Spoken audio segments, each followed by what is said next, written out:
La cápsula para la memoria.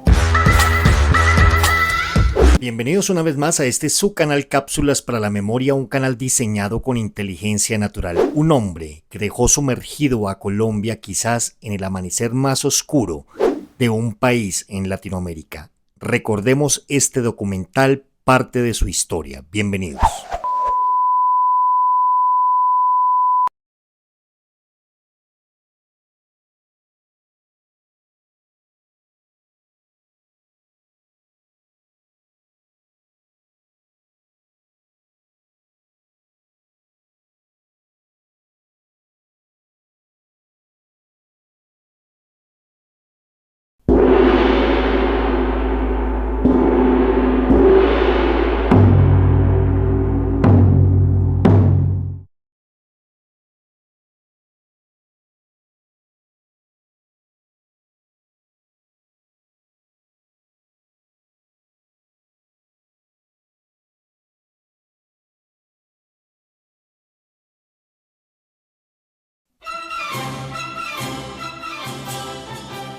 Yo me crié como gamín.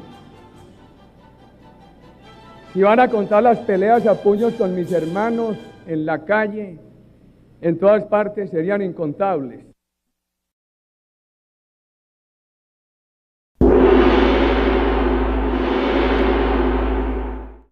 Hemos ejecutado la operación Jaque.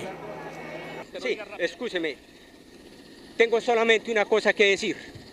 He estado encadenado durante 10 años. Yo soy el teniente Malagón del glorioso Ejército Nacional de Colombia, secuestrado por esta guerrilla. Hace casi 11 años hay compañeros nuestros, tanto de las fuerzas militares como de la Policía Nacional, secuestrados.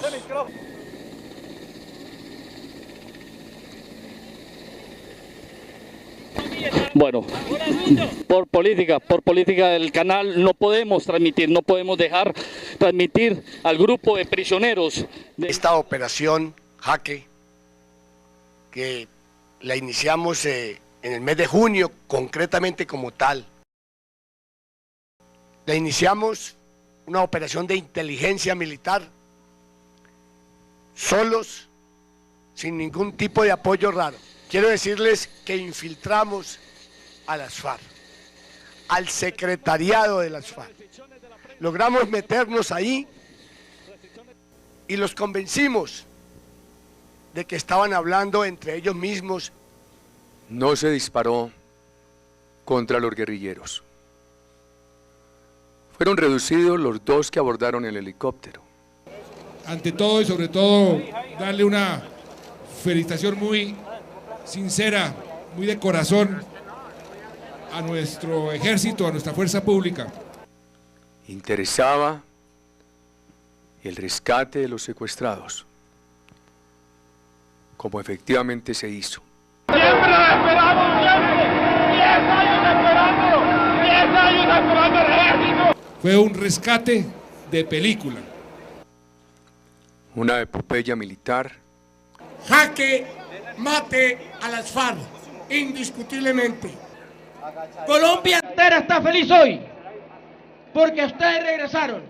Hoy, más que nunca, me siento inmensamente orgulloso de ser el comandante del ejército de todos los colombianos. ¡Viva Colombia!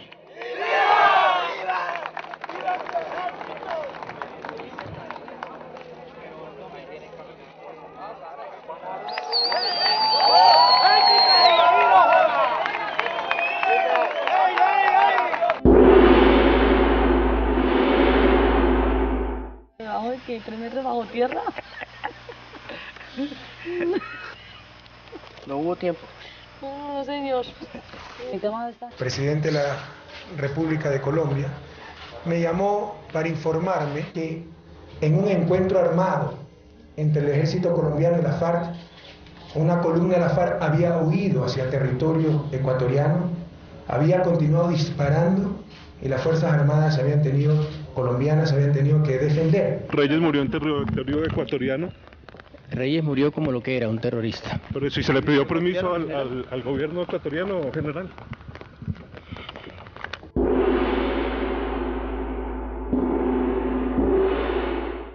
Ayer en la mañana, a las tropas que se encontraban allí sobre ese cerco, se entregó el sujeto alias Rojas con 2 más.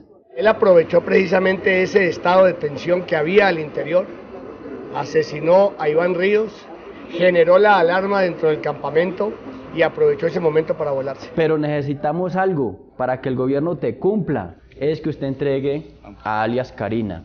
Le envié una carta donde le decía cómo se le ha puesto la situación y que tuviera pendiente que a ella le iban a meter una operación.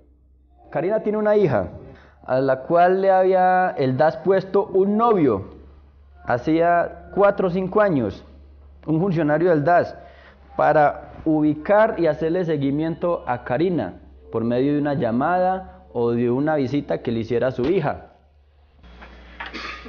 En cuanto a el estado de las FARC, pues cada día están más débiles, cada día su moral, su ánimo de combate se disminuye. Esta operación lo demostró. En lugar de enfrentar la tropa, huyeron, abandonaron a su jefe, abandonaron a su cabecilla, y eso dice muchísimo. Desde hace 2 años para acá, que hemos mantenido una presión total sobre este frente, lo hemos disminuido y consideramos que en el día de hoy este frente no tiene más de 50 integrantes, se están entregando la mayoría de ellos. Como les he mencionado anteriormente, en lo corrido de los 2-3 últimos meses, 24 integrantes de este frente se han desmovilizado. Vamos ganando, pero no hemos ganado todavía.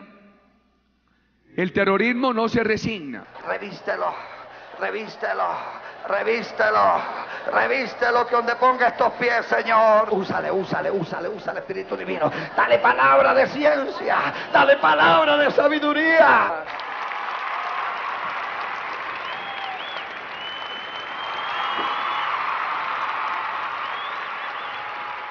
El presidente Uribe, yo creo que a él le debemos dar gracias, porque si no es por él no estuviéramos acá hoy en día en el campo. Los colombianos nunca más tendremos un presidente como él, ni si lo mandamos a hacer. Por Uribe, por eso es que voy a votar, no hay más nadie. Ella también va a votar por él, todos nosotros. Por el presidente. ¿Por qué? Porque él es el que está viendo por los pobres. Le agradezco al presidente que votó, nos dio casa en el barrio popular de aquí. Y si es de votar por él, voy y votamos. Nosotros debemos respaldar la candidatura del doctor Álvaro Uribe Vélez en la reelección presidencial. La juventud colombiana lo apoyamos en su plan de gobierno para que todos juntos podamos encontrar la paz, que seguiré sus pasos porque yo quiero ser presidente de Colombia.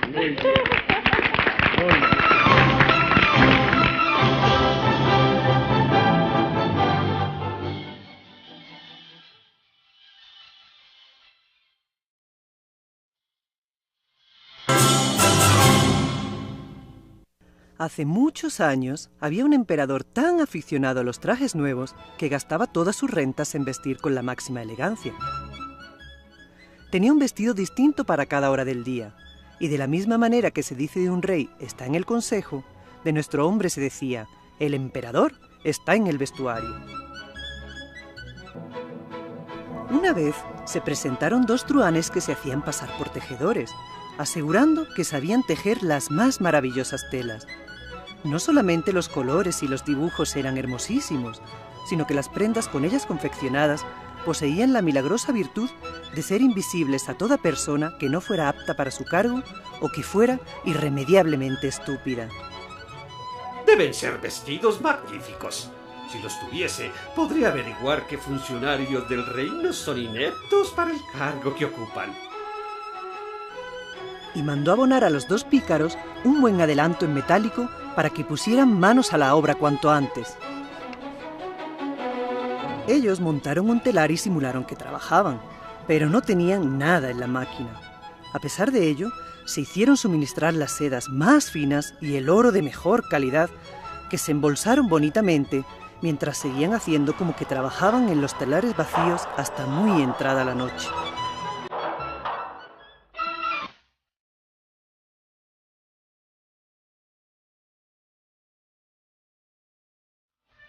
A ver, yo creo que ya el que yo fui el fundador de las Convivires quedó suficientemente claro. Las autodefensas inicialmente fueron un fenómeno que fue creado como grupos de autodefensa por grupos de ganaderos en aras de una autodefensa, es decir, de protegerse de los abusos de la guerrilla. Acabar con las bases de la guerrilla y de la subversión y de la insurrección y el descontento y de todo lo peligroso, a cambio, ¿no es cierto?, de permitir el narcotráfico. A ver, me tocó coordinar esas actividades porque era un programa de gobierno del hoy presidente Álvaro Uribe Vélez. ¿Y usted dice que hoy no son paramilitares Asconvivir tampoco? No, y le comento, mire, en Antioquia funcionaron legalmente 69 convivires.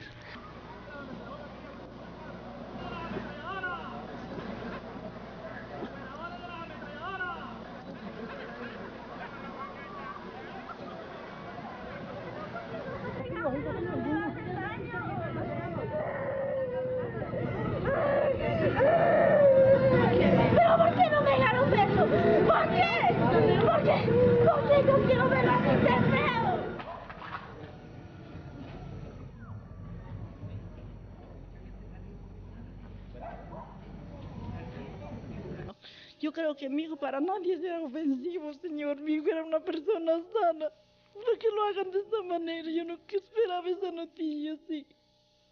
Ay, malditos los que se lo comieron, amigos, sin haberles hecho una defensa a nadie. Dios mío, ¿por qué?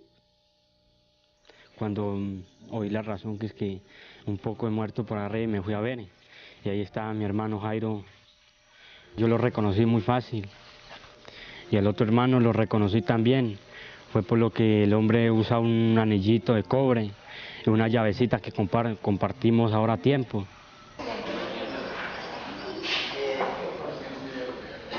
Cuando llegó uno de los hijos y me tocó, ¿no? Dijo que se llevaron a Luis, el hijo, ¿no? Entonces yo me paré y me vine, ¿no? Pues el hijo ya se lo habían llevado, ¿no? Y cuando ya al rato, pues la noticia era que lo habían matado.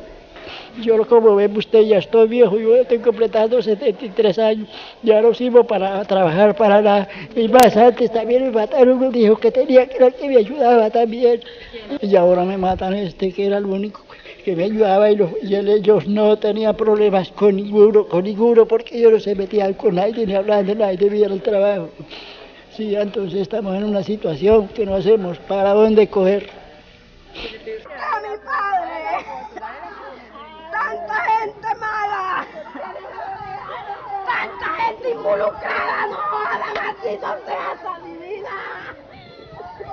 ¡Mi padre inocente! ¡No joda lo que me duele! ¡No joda! ¡Ay, padre mío! ¡Ay, padre mío! ¡Ay, no!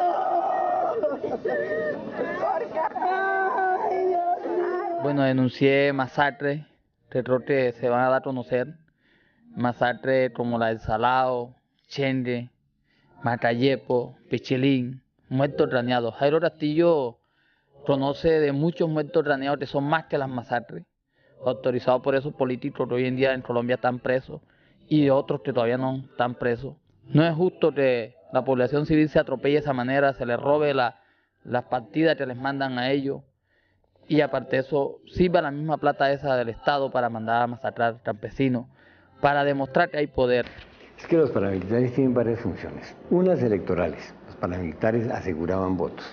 Otras económicas, en términos de tierras, despojo de tierras, pero también laborales, porque implican el dominio sobre unos sectores de población para impedir, ¿no es cierto?, organizaciones sociales como sindicatos, como ligas, como juntas de acción comunal, de tal manera que eso permitía bajar los salarios. Y estos señores no tuvieron eco en las autoridades del momento, ni la justicia operó. Entonces, lamentable, pero se dedicaron a hacer justicia por sus propios medios.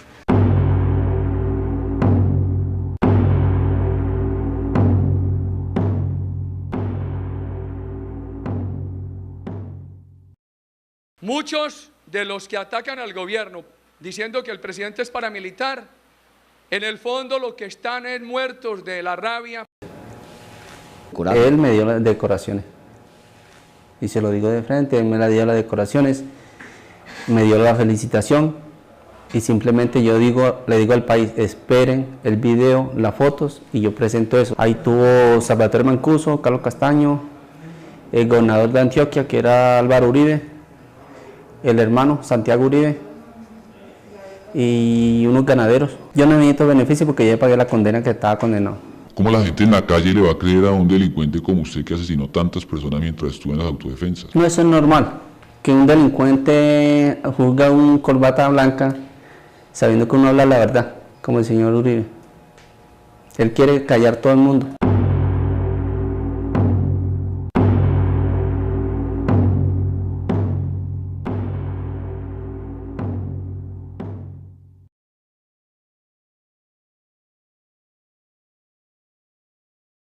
Álvaro Uribe Vélez, un político colombiano y senador dedicado a colaborar con el cartel de Medellín en los niveles más altos del gobierno. Uribe estuvo relacionado con un negocio que involucraba actividades con narcóticos en los Estados Unidos. Su padre fue asesinado por su conexión con traficantes de narcóticos. Uribe ha trabajado para el cartel de Medellín y es un cercano amigo personal de Pablo Escobar Gaviria. Él ha participado en la campaña política de Escobar para ganar una posición como suplente en el Congreso.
Comisario político, señor Sergio Cabrera.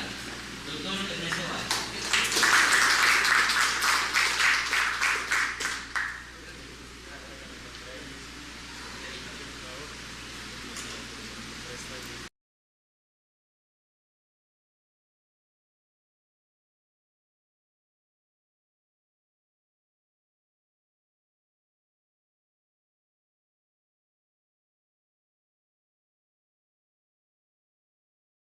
Dios quiera, con mucho gusto. Téngalo indiscutiblemente, porque esa es la tierra de él, la que lo vio nacer y lo que lo hizo hacer políticamente. Cuando nos dijo de seguridad ciudadana, nosotros le dijimos que nosotros también estábamos organizándonos en ese sentido, sin armas ni nada.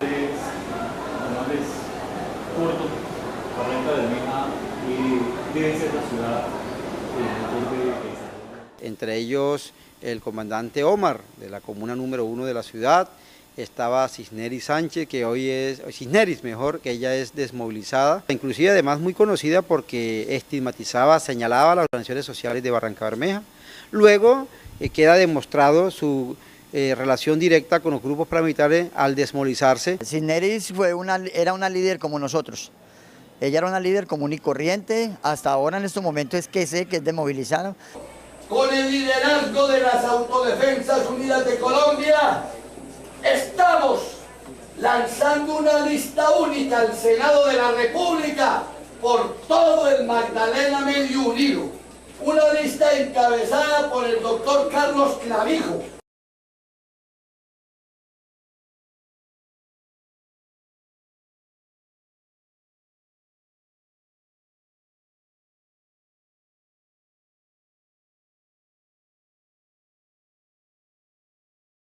Apreciados amigos de Puerto Berrío, un saludo muy afectuoso. Doctor Álvaro Uribe Vélez, futuro y seguro presidente de los colombianos. Muy buenas noches, doctor Carlos Arturo Clavijo, también muy seguro senador de la República de Colombia, para quien pido un fuerte aplauso.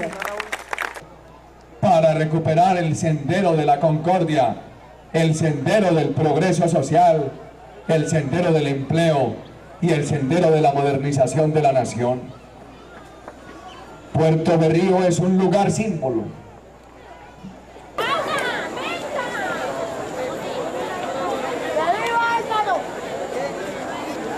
todos mis afectuosos saludos. Estoy muy contento de encontrarme en esta reunión que es querida, por favor.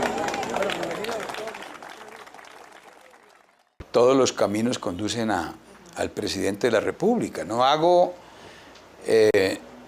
sino pedir que se investigue su conducta. En el departamento de Córdoba, en donde era la base del señor Mancuso y del señor Castaño, es en donde Uribe tiene sus más importantes bienes materiales, el ubérrimo y demás cosas. Los paramilitares, en boca de Mancuso, en boca de Castaño, como yo la denuncié en la Fiscalía, invitaron a votar por la presidencia de Álvaro Uribe. La Hacienda La Carolina era un centro de comunicaciones de un grupo paramilitar denominado Los 12 Apóstoles, hacienda que es propiedad del actual presidente de la República. Mario Vélez Ochoa, Juan Diego Vélez Ochoa, Roberto Luis Vélez Ochoa y su padre Roberto Vélez Ochoa. Estos señores son familiares de los Ochoa Vázquez, del cartel de Medellín, y al mismo tiempo familiares del presidente de la República. ¿Y por qué en esa región había ese grupo paramilitar con miembros de la familia del presidente, igualmente ligados a los Ochoa Vázquez? Tengo que decir que sus esfuerzos no han sido tan contundentes como usted hubiera esperado. Yo creo que Colombia no se decide a dar esa negociación, a coger el toro por los cuernos, a saber y a sacarle al narcotráfico cuál es la estructura política y económica con la que cogobierna Colombia, porque no se siente con la autoridad moral de hacer esa negociación. Y no se siente con la autoridad moral porque evidentemente no la tiene. Porque un gobierno y un Estado que tiene sistemáticamente a más representantes del narcotráfico dentro de su coalición de gobierno no tiene la autoridad moral para hacer esa negociación. Y teme hacerla. Y teme que si la hace lo señalen de estar encubriendo al narcotráfico. Eleonora era una muchacha casada con un médico que ejercía en el puesto de salud de Caramelo. Nosotros la apoyamos para que fuese elegida a el Consejo de Tierra Alta. De allí luego la apoyamos para que fuese electa y saliera a Cámara de Representantes. Ella no tenía ninguna posibilidad de salir electa a Cámara de Representantes sin el apoyo de la autodefensa. Nosotros, las autodefensas, en alianza con esta población, teníamos la capacidad de elegir a los congresistas que realmente representaran los intereses de la población, que son los mismos intereses de la autodefensa. Así que por eso sacamos una muchacha, una señora como Eleonora, sin ninguna representatividad campesina, sin ninguna opción o posibilidad de llegar al Congreso, y la hicimos congresistas con la mayor o la segunda mayor votación que hubo en Colombia al Congreso de la República. El 35% del Congreso fue elegido en zonas donde habían estados de autodefensa. Durante su periodo de gobierno hemos tenido la mayor evidencia de la penetración del narcotráfico y el paramilitarismo en las entrañas del Estado colombiano como nunca antes. En 1982, señor presidente, el narcotráfico tenía 2 curules y menos del 1% de los votos del Congreso. En el proceso 8000 descubrimos que el narcotráfico tenía más o menos el 8% de las curules y ya representaban casi el 12% de los votos. En la parapolítica, señor presidente, hemos descubierto que el narcotráfico y el paramilitarismo tenían el 32% de las curules del Congreso. Iban ya en 2 millones de votos. Así que desafortunadamente el fenómeno no muestra signos de decrecer, sino por el contrario de crecer. Nosotros llamamos a Mario Uribe, básicamente yo le dije a Eleonora que quería conversar con el doctor Mario Uribe para exponer lo que yo visionaba de un proceso de negociación. Mario Uribe, ¿cuál fue lo que hablamos en esa reunión con él? ¿Tú estuviste con él en esa reunión, no? Sí, eso fue en Capilla, pero eso no fue mucho. ¿Eso en qué año fue? En el año, cuando la campaña del Congreso, en el año 2001. 2002. Más bien hablando de que él estaba pues, en el departamento o algo así, que él estaba aspirando, que él estaba aspirando y que iba a votar conmigo para Cámara. Fuimos a hacer un acuerdo para decirme que él iba a apoyar a ti para Cámara en los sectores esos de Montelíbano, Sagún. Dijo usted, cito sus palabras, que hacían parte de una coalición de gobierno, que apoyaba una gestión legislativa y que usted se sentía tranquilo de mostrar esta gestión legislativa ante el mundo. Señor presidente, déjeme usar un término coloquial. No hay almuerzos gratis. Nadie da apoyos gratis y menos en la política. A todos los congresistas que nos han apoyado, que mientras no estén en la cárcel, a votar las transferencias, a votar la capitalización de Ecopetrol, a votar la reforma tributaria, porque nosotros, esa trampita de que yo no les puedo pedir el voto porque es inmoral, pero eso sí, que la oposición nos deje sin aprobar esta agenda legislativa, de ninguna manera, de combate somos. No le salió gratis al gobierno de Ernesto Samper el apoyo de los congresistas del proceso 8000 y no le ha salido gratis al país y a su gobierno el apoyo a su gestión legislativa de los parapolíticos en el Congreso. No tenga duda de eso. Entonces yo sí le insisto, esos son los hechos, como ciudadana ya, no solo como analista. Tener vínculos con grupos armados ilegales impide, de hecho, ejercer funciones de dignidad dentro de la democracia. Él necesitaba el apoyo de ese grupo de políticos que terminó siendo detenido, entonces buscó ese apoyo a través de mí porque yo había trabajado en su campaña, participé del fraude electoral y todo.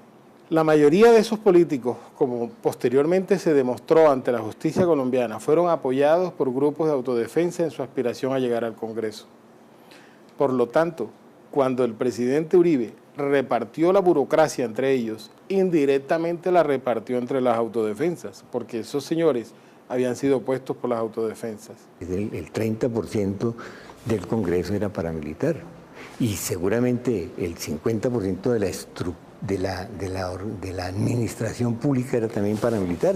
Yo lo único que le puedo decir es que desde el DAS, en la administración de Jorge Noguera, se realizaron actividades de narcotráfico, en la cual estuvieron involucrados altos funcionarios del DAS. De ahí se compraron armas y sé que alguna parte de esas armas fueron entregadas al Bloque Norte. ¿Sabe por qué nombré a Jorge Noguera? Porque lo conocí como una persona incontaminada, como un joven honesto, transparente. Y él me dijo, no te preocupes, que el presidente y el fiscal están al tanto de esto y ellos nos protegen en su momento. Supuestamente Jorge Noguera entregó información al Bloque Norte, a Jorge 40, a otros paramilitares de personas que deberían ser asesinadas. Es el caso del profesor Correa de Andrés de la Universidad del Atlántico, de Zuli Cudina, una dirigente sindical.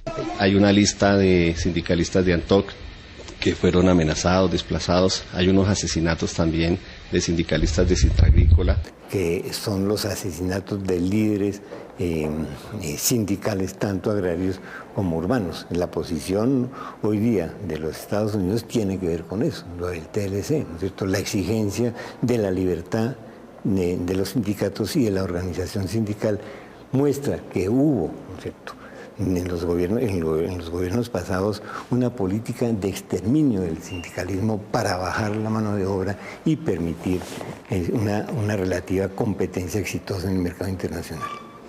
Se está viendo hoy día en la registraduría, ¿cómo se llama?, en la oficina esta de administración de bienes de los narcos, me olvidó el nombre, de estupefacientes. Es decir, en muchísimas partes estaban metidos ya. Así que seguramente en la banca también, en la industria, en la bolsa. Entonces era peligroso. El grupo de los chanceros que financiaron la campaña del presidente Uribe responden a las órdenes de Nilce López Lagata a través de varias de sus empresas. Que eso es mentira, eso son montajes y calumnias y estoy segura que eso no existe ni en ninguna fiscalía ni en ninguna parte porque yo nunca he financiado grupos paramilitares y menos para masacre. A Lagata las indican muchísimas confesiones y testimonios de paramilitares mismos en la comisión de masacres, complicidad y financiación del paramilitarismo. Yo ni financio grupos paramilitares, ni tengo dinero sucio, ni financié la campaña del doctor Uribe. Ojalá lo hubiera podido hacer, que con mucho gusto lo hubiera hecho. La gata pidió mi cabeza, le pidió a Monor y me matara. Y hubo una reunión en Trapilla, fueron muchos comandantes de la autodefensa, hablaron por mí. y el mono me perdonó la vida y ahí conocí yo a la rata. Entonces la rata me llamó a Mandé, yo fui con Pitufo alias Felipe. ¿Cómo patrocinaron la masacre en Salado? Como la señora Emilce López alias La Gata, que está detenida hoy en día. Esa vez le entregó 30 millones de pesos a Felipe y le dijo, quiero los trabajadores cuanto antes. El estilo de mis enemigos, el grupo paramilitar en Colombia, y el gobierno colombiano le hace parte de ese grupo. A esa cantidad de plata que hoy en día se le está dando a la fuerza pública, que hace parte mucha gente de la fuerza pública, filtrada, no han salido al aire, que venían trabajando con los paramilitares de manos cogidas, de sueldos anunciados. Jorge Noguera tenía varios mensajeros con los jefes de las AUC, porque en el caso mío él manejaba, era el tema sobre todo del bloque norte, pero él con el Estado Mayor, su interlocución era a través del general Rito Alejo del Río. ¿Usted es autor del manuscrito que va a leer? Sí, doctor, soy autor del manuscrito que va a leer. El general Rito Alejo llegó a Mutatá cuando le llevaban a cabo los combates en La Llorona. Él llegó a la base de Mutatá en un helicóptero con un grupo paramilitares. Él se estaba comunicando seguido con el mono Mancuso, un duro de los paramilitares. O sea, cuando nosotros estábamos matando gente en Urabá, que matamos cientos de personas, que yo lo he reconocido que las matamos, que decapitamos personas en Urabá. Entonces, ¿dónde estaba ese pacificador? ¿Dónde está ese pacificador que nos permitía a nosotros desplazarnos de un lado a otro? ¿Dónde está ese pacificador que nos pasaban información a nosotros? ¿Dónde está ese pacificador que tropas bajo el mando de él patrullaban con nosotros? Yo estoy dispuesto y yo sé que cuando este señor me ve a mí hablando por acá, él me va a distinguir. Que precisamente nosotros tenemos un reglamento transparente para no tener ningún arma en la comunidad, para no dejar circular ningún arma por los espacios de vivienda y de trabajo de la comunidad y para no colaborar con ninguno de los actores armados. En esta comunidad de San José de Apartadó hay gente buena, pero algunos de sus líderes, patrocinadores y defensores están seriamente señalados por personas que han residido allí de auxiliar a las FARC y de querer utilizar a la comunidad para proteger a esta organización terrorista. Yo sé por qué digo que son testigos falsos, porque los conozco, a varios de ellos, y sé que son testigos extorsionados por el ejército, ¿no? Son testigos que fueron torturados en la Brigada 17. No pueden, como lo practica la de San José de Apartadó, obstruir la justicia, rechazar la fuerza pública, prohibir el comercio de artículos lícitos, ni coartar la libertad de los ciudadanos que allí residen. Lo que hacen es estigmatizarlos, ¿no? Y hacerlos aparecer ante la opinión pública nacional e internacional como si fueran guerrilleros, ¿no? Ahora, esto no es nuevo realmente. Durante mucho tiempo, muchos años diría yo, se ha lanzado esta acusación contra la comunidad. Y es una acusación que no tiene ningún fundamento. El ejército ha cometido muchas atrocidades contra los miembros de la comunidad de paz. Y obligarlos a convivir con ellos en este momento es como obligar a una persona violada a convivir con su propio violador. Las víctimas se convierten en victimarios. Él escucha a los militares, que en este caso concreto son los sindicados de haber perpetrado esta masacre. En junio del 97 legalizaron 4 campesinos, el cual hicieron pasar por bandoleros con armas de grupos paramilitares. Yo lo leo, doctor, porque me parece que esto está muy mal hecho, lo que está haciendo el ejército y la policía en unión con los paramilitares.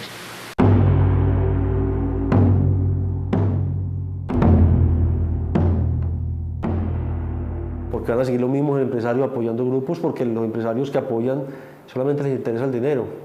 Vamos a seguir con las mismas fuerzas públicas apoyando por el desespero de resultados, ya que los presionan para que den resultados. Mira lo que le hicieron a mi papá, ¿qué es esto? Ay, no, Lo que le hicieron a mi papá. Esta es la ley, la puta mierda que le hablaba en la que vivimos, ¿cierto? Esta es la puta mierda en la que vivimos.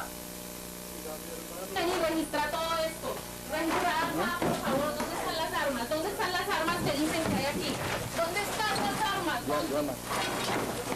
Registra todo esto, por favor. ¡María, le hallaron la pieza! ¡Mira, le arrancaron el tornillo! ¡Lo sacaron de acá! Mira, él lo sacaron de aquí. Mira, le arrancaron el cuerpo, lo sacaron de acá y lo mataron afuera.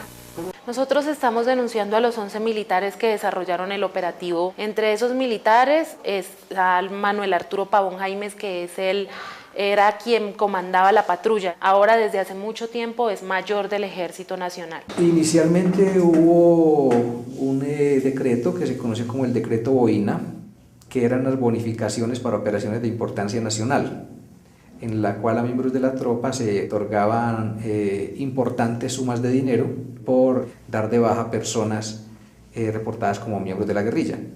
Lo que no se le contó al país es que después de haber derogado el decreto se mantuvo de manera secreta una directiva que mantenía estas mismas remuneraciones económicas por presentar personas como dadas de baja en combate.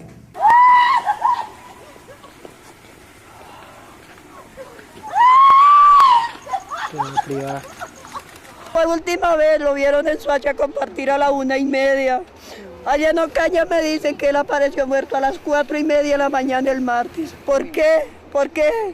Si es que no es un viaje de 2 o 5 horas, ¿por qué va a aparecer allá y tan en poquito tiempo?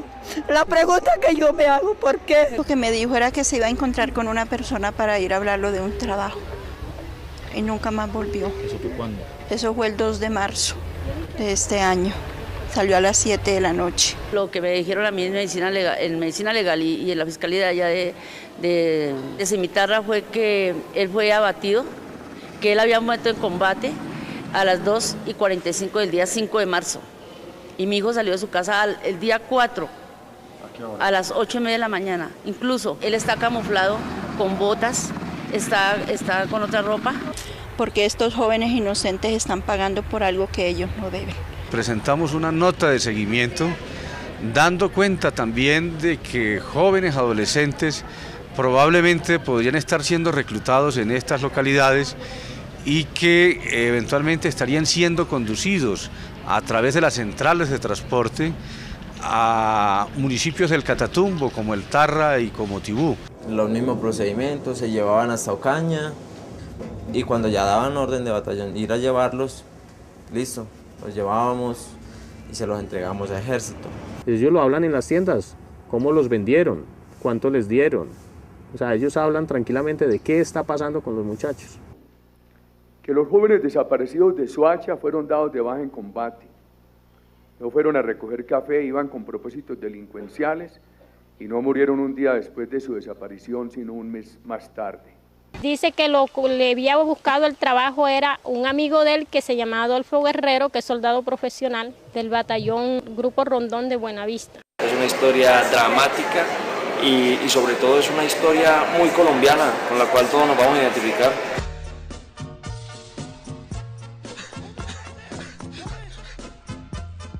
Lo mataron en el sector de la S y lo vistieron, le pusieron armas. Él era ingeniero civil, trabajaba, tenía varias obras. Ellos lo enterraron como NN, pero ellos sabían que él no era ningún NN porque ellos le quemaron los documentos y quemaron todo lo que él tenía. Matan las personas, las ponen como falsos positivos y el gobierno les da licencia para irse y fuera de eso les da plata para que se vayan para la casa. Nosotros denunciamos a la 14ª Brigada porque son las personas que hemos encontrado en la zona como Ejército y son quienes han convidado a algunos campesinos sacándolos de las casas, diciéndoles que les muestren los caminos, que los lleven a algún lugar o que tienen que hablar con el teniente o que tienen que hablar con otra persona y luego aparecen los campesinos que ellos sacan ejecutados y después los pasan como guerrilleros caídos en combate. Bueno, el Ejército los lleva, los asesina y hace un campo de batalla, ponen unas armas a disparar y luego los presentan como guerrilleros uniformados y con un fusil que según dicen ellos solo lo portan las guerrillas.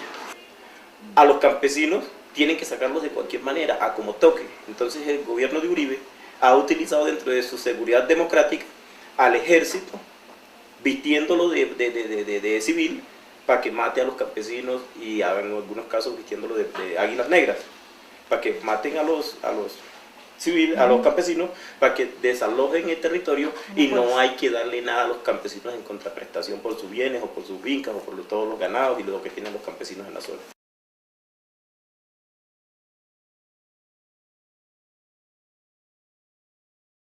Yo pensaba que el fusil era un palo y que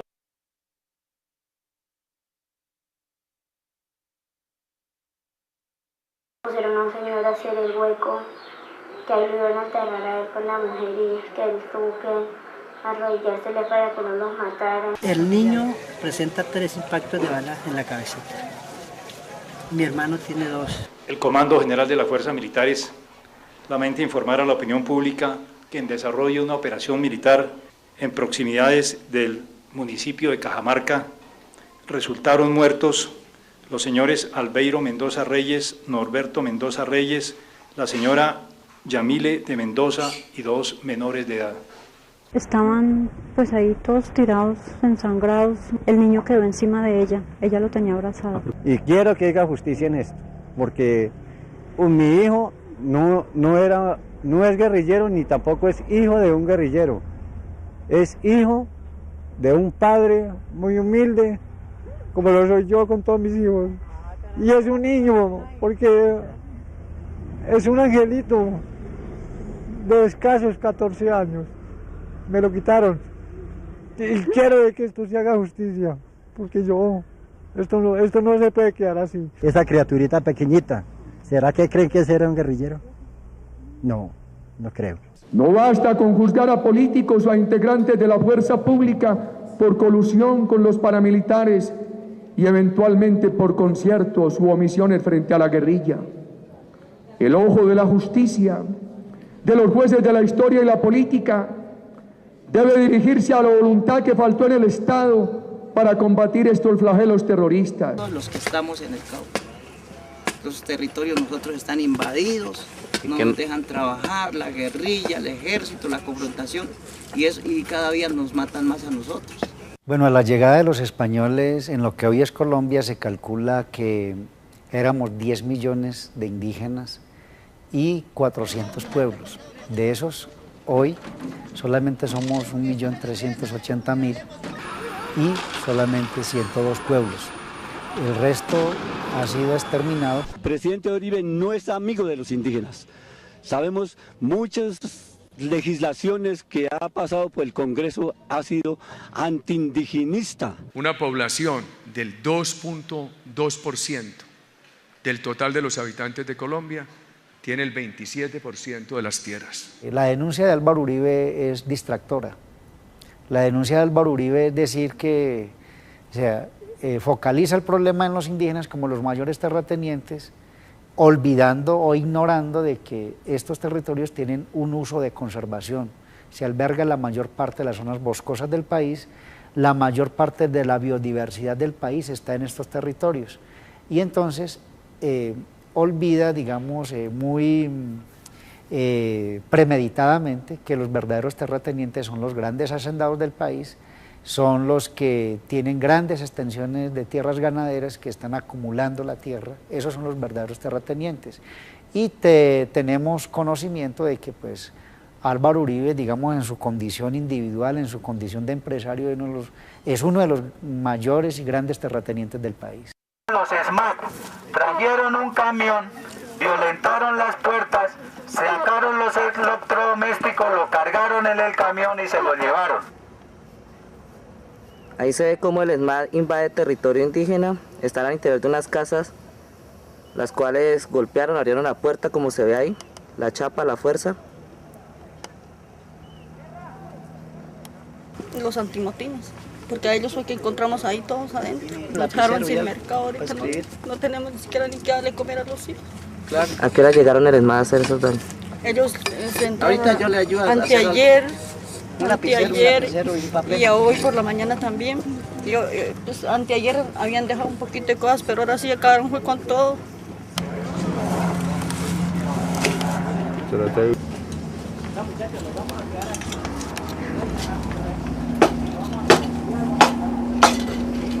Aló, coronel Cartagena, habla Jair Hernández, de Derechos Humanos, del Senado.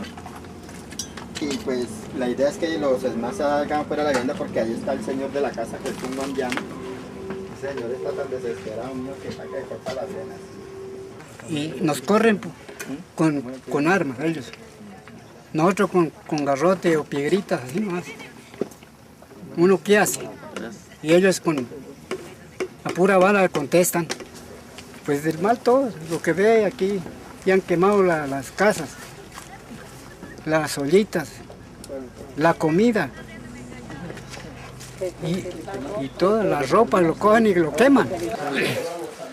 Mire, se encontró, ¿qué es eso dentro de la herida? Un cuerpo extraño, nos parece que es un balín, un pedazo de balín. Hacemos un acercamiento ahí. Sí, pues nos han dicho que varios indígenas han sido heridos por fusil, incluyendo el muerto que hubo, que murió en el hospital de Popayán por una bala. No, lo que pasa es que los indígenas son estorbosos, lo mismo que las comunidades negras, porque constitucionalmente son propiedades colectivas, que no pueden ser apropiadas individualmente. Están firmando ahí. Sí, cuando nosotros entramos a la casa. Un integrante del SMAT, que debería tener el número aquí que lo identifica, en este momento parece sin identificación, grabando a la gente para posibles desapariciones después.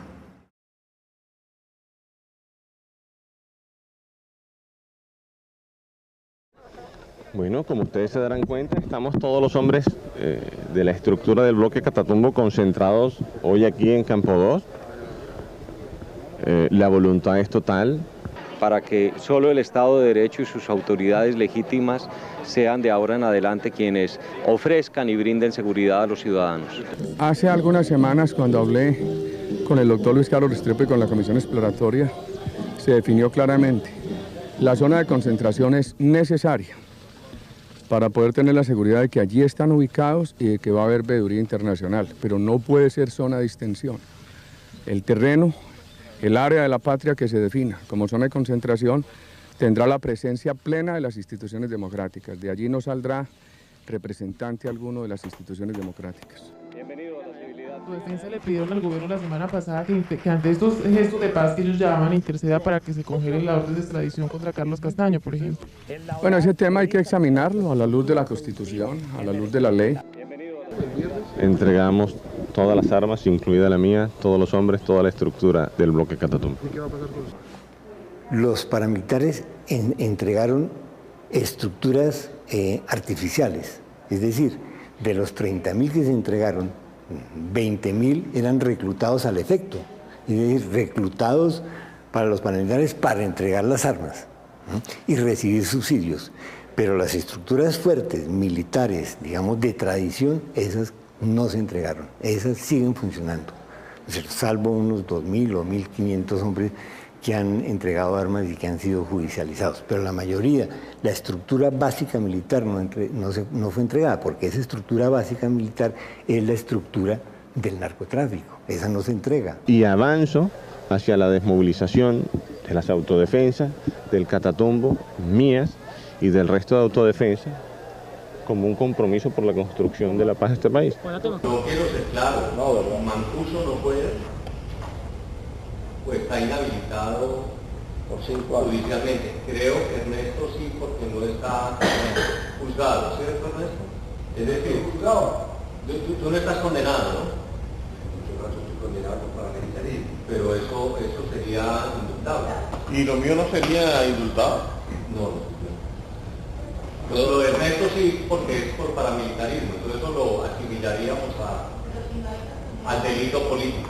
Ahí no va a haber perdón y olvido, la justicia va a operar, se van a esclarecer completamente los hechos, va a haber condena, el único camino que hay no es el de la cárcel, es decir, ese es todavía una especie de mecanismo de venganza. Las reparaciones simbólicas pueden ir desde el pedir perdón públicamente por sus actos hasta cooperar efectivamente con organizaciones, con instituciones que están luchando, dijéramos, por las víctimas de la violencia. No puede haber amnistía e indulto, porque ellos no han cometido delitos políticos, sino delitos comunes. Vean, nosotros estamos en un acto de fe. Ningún acto de fe se condiciona. y nosotros no estamos condicionando nada a cambio de nuestra desmovilización. Es un acto de fe por Colombia, por la construcción de paz. También exigimos que no se contemplen, así sea implícitamente, zonas de despeje jurídico. El modelo es muy simple, se pagan 5 años, es decir, todos los procesos se acumulan y esos 5 años se descuentan del tiempo que se permanezca en zona de ubicación. ¿Dónde se paga la cárcel? Aquí, zona de ubicación. Programa audiencia pública para oír a los representantes de las Autodefensas Unidas de Colombia.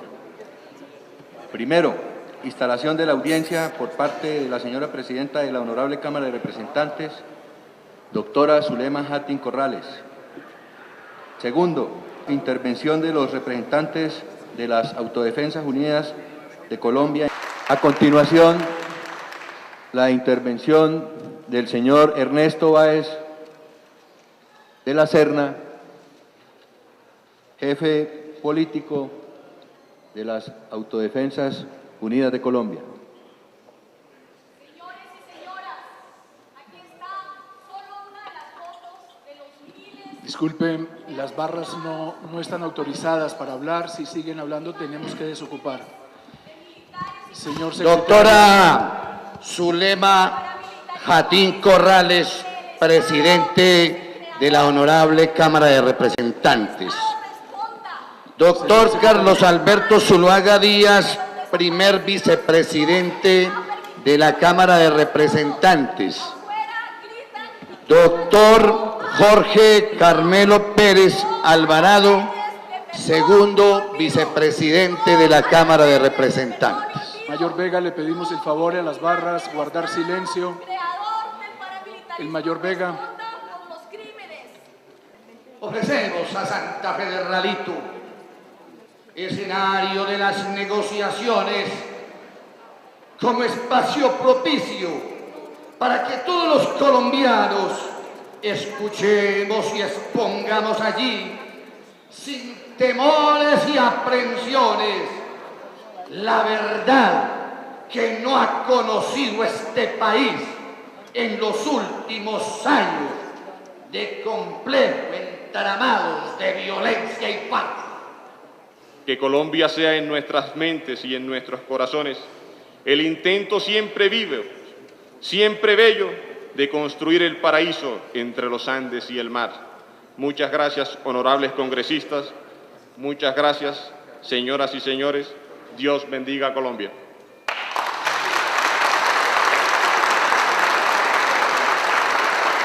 Lo que nosotros consideramos es que este es un acto supremamente indigno, un acto en el cual se postra el país ante sectores que han provocado tanta sufrimiento y tanto dolor en Colombia. Y las víctimas, lo único que tenemos que decir aquí es que estamos presentes y que no nos vamos a callar.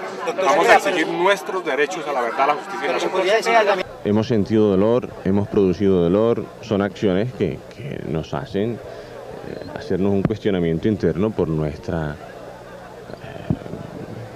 vida, por nuestra educación cristiana. Hombre, el abandono en el que dejamos a nuestra familia, a nuestros padres, a nuestros amigos, las consecuencias duras del conflicto. Vea, nadie sabe lo duro que ha sido el camino que hemos tenido que recorrer para llegar hoy hasta aquí, hasta la desmovilización. Solamente nosotros que hemos tenido que padecer las consecuencias sabemos cuáles han sido los sufrimientos. Ahora, lo que es cada día más evidente, y se notan las declaraciones de HH, de Mancuso, de este otro, el alemán, del Tuso Sierra, etcétera, etcétera, es que fueron traicionados, ¿no? Ellos se sienten traicionados. Y naturalmente eso implica una especie de chantaje, ¿no? a la gente que los protegió, los armó y los apuntaló. Que nosotros sabemos mucho, así que traten de no estrujarnos mucho porque sabemos mucho y podemos hablar.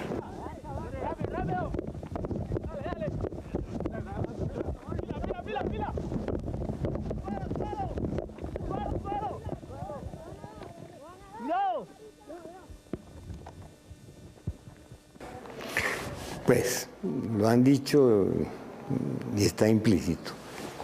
Es llevarlos a los Estados Unidos para que allá sean procesados por narcotráfico, pero sus delitos criminales de lesa humanidad que están aquí vigentes, esos quedan, digamos, tapados por esa otra política. Enviaré a mi viejo ministro a que visite los tejedores. Es un hombre honrado y el más indicado para juzgar de las cualidades de la tela, pues tiene talento y no hay quien desempeñe el cargo como él. El viejo y digno ministro se presentó en la sala ocupada por los dos embaucadores, los cuales seguían trabajando en los telares vacíos. Dios nos ampare, pero si no veo nada, Dios santo, ¿seré tonto acaso? Jamás lo hubiera creído, y nadie tiene que saberlo. No puedo decir que no he visto la tela. ¿Qué? ¿No dice su majestad nada del tejido? ¡Oh, precioso! ¡Maravilloso! ¡Qué dibujo y qué colores! Desde luego, diré al emperador que me ha gustado extraordinariamente.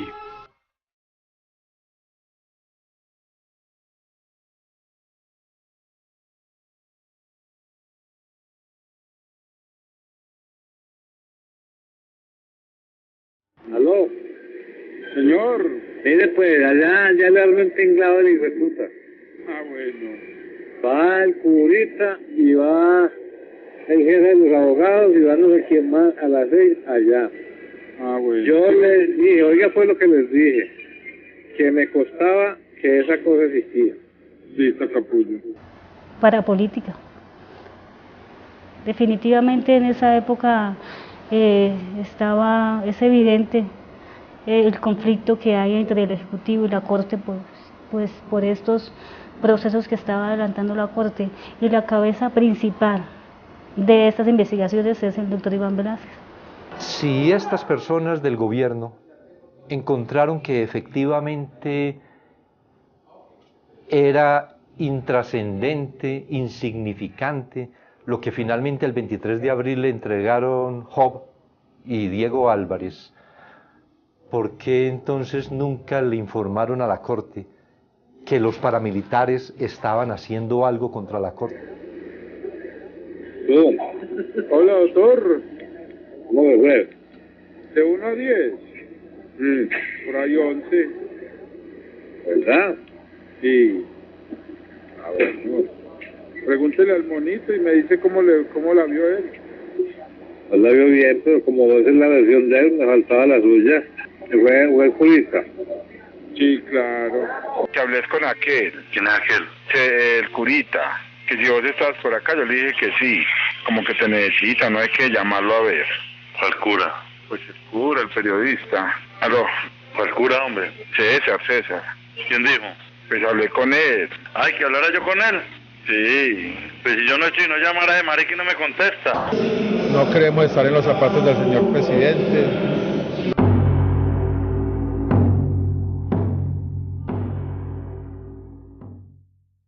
No solamente arrollar a la Corte Suprema de Justicia, sino hacerle perder credibilidad, intimidar a la Corte Suprema de Justicia, intimidar a la Fiscalía, que por supuesto ya está del lado de él. Aquí venían órdenes del Ejecutivo, donde pedían que se investigara a estos magistrados de la Corte Suprema de Justicia, vulnerándose así el derecho fundamental de la intimidad de estas personas. Se ordenaron averiguaciones sobre las transacciones que hacían estos magistrados, sobre los bienes que adquirían o que adquirieron, sobre los movimientos bancarios que se hicieron, y eso es una información reservada.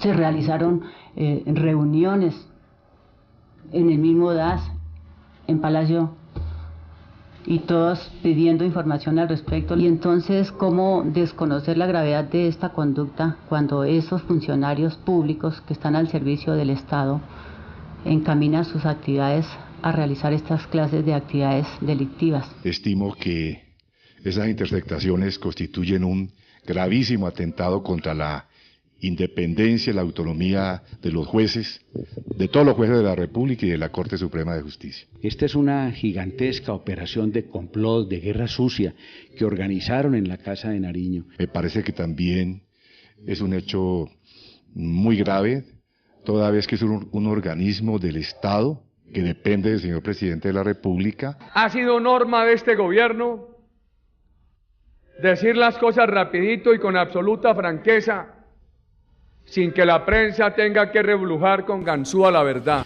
Porque no es posible que desde hace 5 meses ellos hubieran tenido noticias, si fuese tangencial por mi parte, de lo que estaba ocurriendo, y resulta que tuvieron que venir primero los medios, crear el escándalo, antes de que las autoridades tomaran cartas en el asunto. Pero no solamente contra los magistrados de la Corte Suprema de Justicia, sino contra 2 honorables senadores de la República. Se infiltró el teléfono de la senadora Piedad Córdoba. Se hicieron seguimientos dentro y fuera del país. No me cabe ninguna duda que el motivo que llevó a agentes del DAS bajo órdenes superiores a seguirme, interceptar mi teléfono e investigarme es el paramilitarismo de Antioquia, que tenía muy nervioso al gobierno colombiano, que José Obdulio estaba al tanto de lo que íbamos investigando dentro de mi oficina en el Congreso de la República. Por ejemplo, en el caso del doctor Petro, se aportó una hoja de vida, se aportaron las fotografías de su padre, de su esposa, se tomaron otros datos. El presidente tiene una gran incapacidad para ser jefe de Estado en un Estado de Derecho, porque no admite límites ni admite controles. La doctora Piedad Córdoba y el doctor Gustavo Petro son opositores del gobierno y así siempre lo han dicho desde un primer momento. Y entonces ese hecho de ser opositores les da el derecho a los funcionarios del DAS investigar su vida íntima, seguirlos como se hizo. ¿Para qué? Para poner en conocimiento al Ejecutivo esas situaciones. No sabemos finalmente qué se pretendía con ello. Para mí me parece que es absolutamente escandaloso que un servicio de inteligencia del Estado adscrito a la presidencia esté grabando a la oposición, esté haciéndole seguimientos e interceptaciones a las altas cortes, que esté tratando de buscar información a ver qué hablan los periodistas. No solo se pone en riesgo la vida de los periodistas, que de alguna manera ya sabemos que pues en este oficio pues corremos riesgos, sino que también estaría en riesgo la vida de personas que se comunican con uno. La labor periodística de manera independiente hoy está amenazada en Colombia. No tenemos garantías para seguir ejerciendo mi profesión independiente. Y segundo, no hay garantías para el disenso, no hay garantías para la oposición. Yo creo que esto dista mucho de ser una democracia. Si algo necesita un país de su periodismo es que sea objetivo, no que quiera desacreditar a su país. Yo cumplía órdenes, sí, señor. Claro, pero es que yo no puedo cuestionar ese tipo de órdenes porque viene de mi superior. Si no cuestiona a mi jefe, ni cuestiona a la doctora María del Pilar, porque yo, que soy el último eslabón. Él lo que me manifestaba era que esa información no se desviaba, sino que el único receptor iba a ser la directora María del Pilar y el presidente. Sí, pero, o sea, ahora dándome cuenta, mi información pues alimentaba muchas áreas de inteligencia. Sabemos que se usa la inteligencia del Estado con propósitos políticos. Tenemos que saber quién da las órdenes y a quién llega esa información y para qué la usa. ¿Y cómo una detective con un salario de 1.200.000 puede meter una grabadora de aproximadamente 50 millones de pesos? Es que la seguridad nacional es el presidente y yo lo sentía así. En esto de la filtración, cabría el símil con la frase bíblica, en la relación entre el periodista y el investigador. Tan grave pagar por la peca como pecar por la paga. Los estafadores pidieron entonces más dinero, seda y oro, ya que lo necesitaban para seguir tejiendo. Todo fue a parar a sus bolsillos, pues ni una sola hebra se empleó en el telar, y ellos continuaron, como antes, trabajando en las máquinas vacías. El gobierno tiene el proyecto de impulsar unos desarrollos productivos de gran importancia en esta área del Meta, del Bichada, en la Orinoquía colombiana, que nos permitan reasentamientos de población desplazada. Hay un proyecto inicial para instalar aquí 1.000 familias de desplazados, con unos proyectos productivos importantes que les garanticen calidad de vida.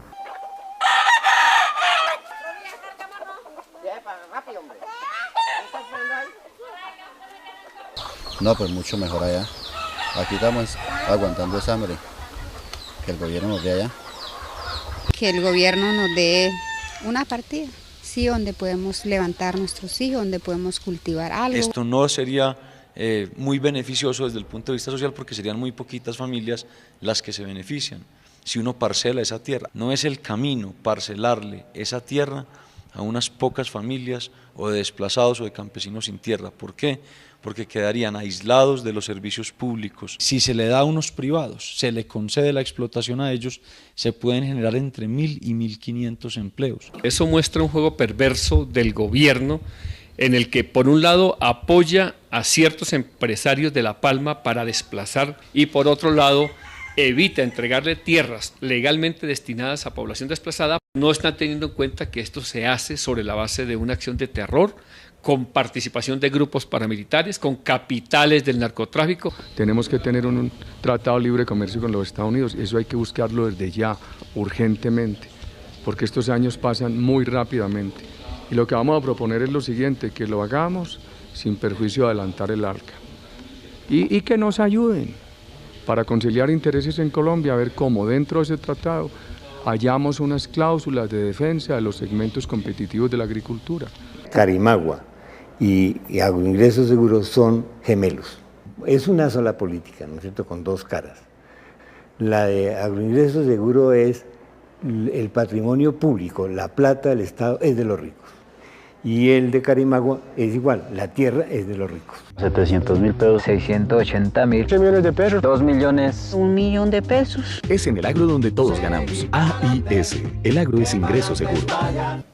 El programa Agroingreso Seguro es uno de los instrumentos más importantes del Gobierno Nacional para la reactivación y fortalecimiento del sector agropecuario del país. Agroingreso Seguro es riego, incentivo a la capitalización rural, incentivo a la asistencia técnica, es un programa para generar empleo, ayudándole directamente a los campesinos, a los pequeños productores o estimulando a los industriales de este país para que sigan ampliando la frontera agrícola. Era una forma de subsidio a la actividad agropecuaria, pensando en la competencia que representaba, desventajosa, que representaba el TLC para los intereses agropecuarios. Vamos a subsidiar, dado que la agricultura y la ganadería en Estados Unidos están subsidiadas, vamos a subsidiar también esta para que la competencia sea menos desleal. Es un mecanismo transparente. El gobierno no puede excluir a ningún ciudadano de ese tipo de convocatorias, ni a un hijo de un senador, ni a un hijo de un magistrado, a nadie. Estaba pensado en darle apoyos a los pequeños, pero en última instancia, aunque hubo apoyos y subsidios a los pequeños y medianos agricultores, la gran tajada de la torta se fue a esas familias tradicionales de la costa, agroindustriales, que tienen su poderío montado, que no necesitan subsidios porque están subsidiadas de alguna manera por el bajísimo costo de la mano de obra, por la ausencia de sindicatos, por el exterminio de los líderes agrarios. Muchas veces es mucho mejor darle la oportunidad a que un señor de estos genere 3 o 4 empleos, que se le dé directamente un subsidio a una persona. Pero aquí hubo otro subsidio, hubo un subsidio, digamos, en dinero contante y sonante para esas familias. ¿A cambio de qué? Lo que todo el mundo se ha preguntado y mucha gente responde. A cambio, ¿no es cierto?, de una inversión electoral que habían hecho esas familias y de todas maneras de una nueva inversión que estaban haciendo electoral con vistas a la reelección del presidente Uribe. O sea que hubo ahí un canje de favores, ¿no es cierto? Yo voto y tú me pagas, yo pago y tú me votas. Ni los Dávila Bondano, ni las otras familias, revisando nosotros las campañas, ha aportado un solo peso a la campaña del presidente Uribe, ni de la del 2002, ni la del 2006. O sea que aquí no estamos pagando ningún tipo de favores. Con respecto a unas familias del Magdalena que fueron beneficiadas por este programa, se reitera que dichas personas han participado cumpliendo con todas las condiciones técnicas y requisitos legales, igual que los otros 33.424 beneficiados, de los cuales cerca del 90% son pequeños y medianos productores. El Gobierno Nacional está convencido que a través de estos subsidios se debe seguir apoyando la inversión en el sector agropecuario.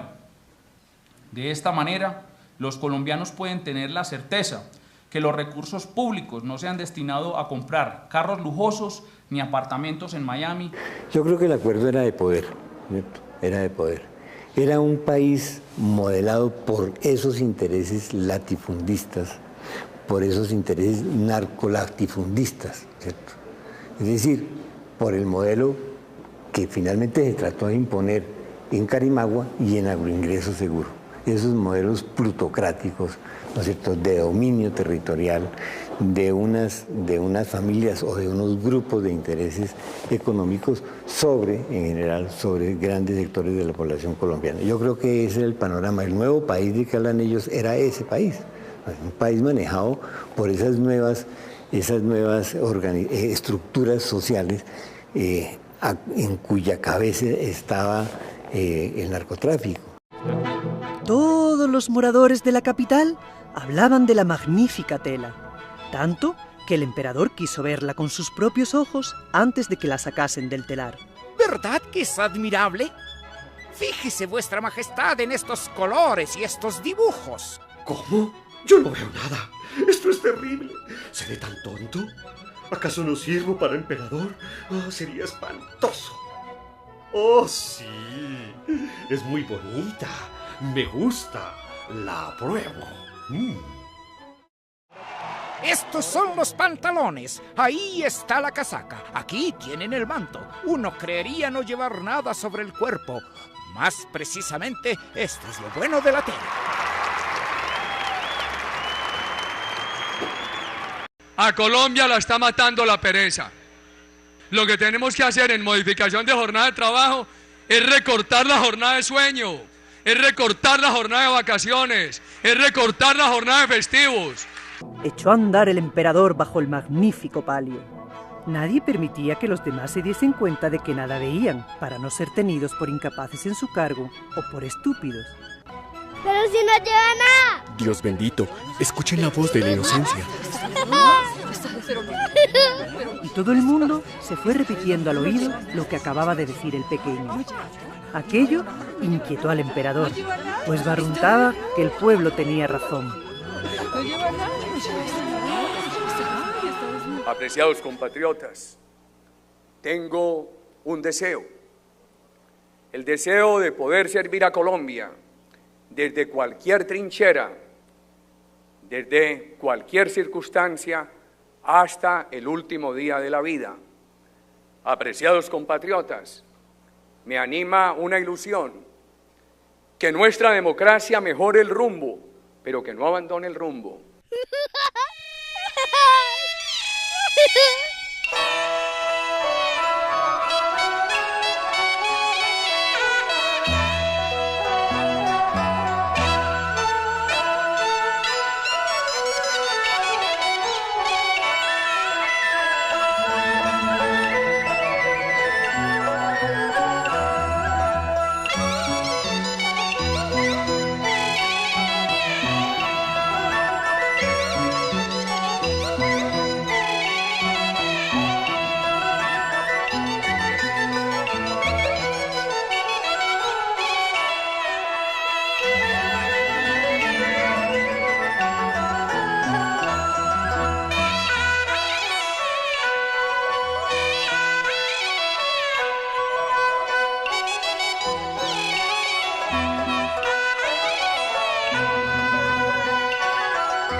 para repetirle al mundo. Nuestros helicópteros no llevaron insignias. Ninguna insignia, señor presidente, ninguna insignia ni de Cruz Roja ni nada parecido. Ninguna insignia ni de Cruz Roja ni nada parecido.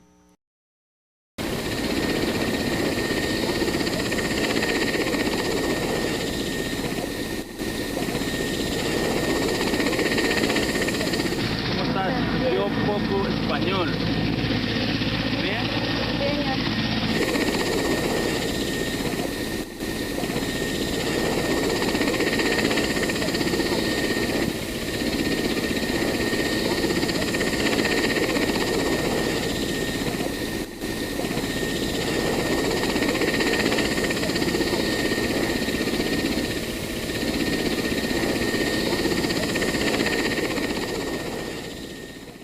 Los cadáveres estaban en paños menores, en pijamas, es decir, no hubo ninguna persecución caliente, fueron bombardeados y masacrados mientras dormían.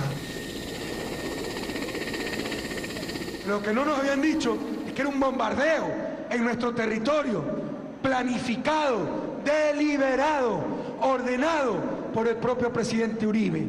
Entonces todo fue mentira lo que dijo Uribe. Lo único que era cierto es que había muerto Raúl Reyes.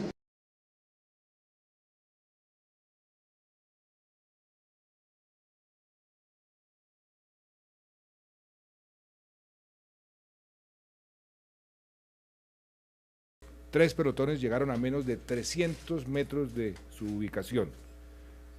Y tal como lo afirmaron los guerrilleros que se han entregado, estaban en una sin salida.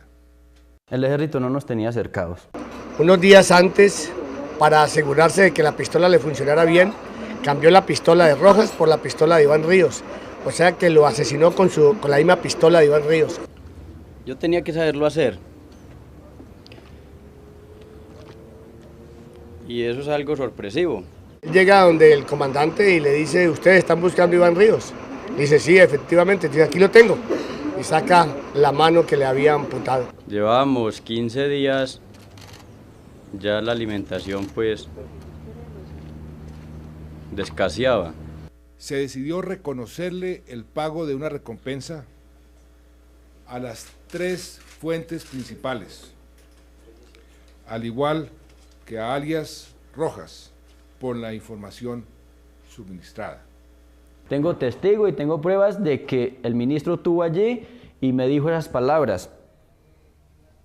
Me dijo, el gobierno te cumplirá con ubicación en el exterior, el pago de la recompensa, protección de usted y de su familia. El pago de recompensas está concebido para que se dé información con miras a detener a las personas, no con la posibilidad de asesinar a las personas. Creo que las recompensas se deben seguir dando para que el gobierno tenga credibilidad ante los guerrilleros. Si se habla, se cumple. Con inteligencia natural.